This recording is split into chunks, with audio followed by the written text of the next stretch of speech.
Merhaba arkadaşlar, kanalıma hoş geldiniz. Bugün limon kabuğunda pratik cheesecake tarifiyle karşınızdayım. Hemen yapımına başlayalım. 4 yemek kaşığı yoğurdu uygun bir kaba alıyoruz. 2 yemek kaşığı labne ilave ediyoruz. 2 tatlı kaşığı hindistan cevizi ilave ediyoruz. Birkaç damla limon suyu ilave ediyoruz.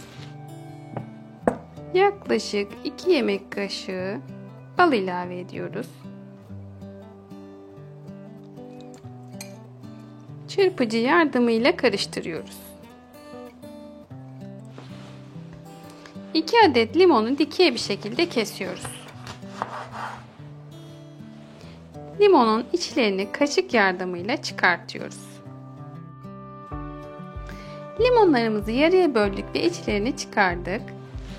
Şimdi iç harcını koyuyoruz.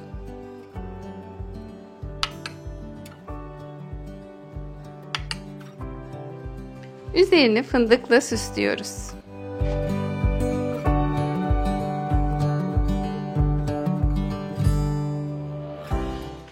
Buzdolabında 2 saat dinlendirdikten sonra tüketebilirsiniz. Afiyet olsun.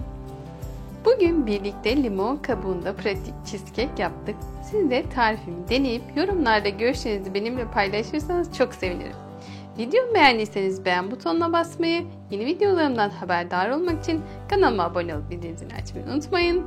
Farklı tariflerde görüşmek üzere. Hoşça kalın.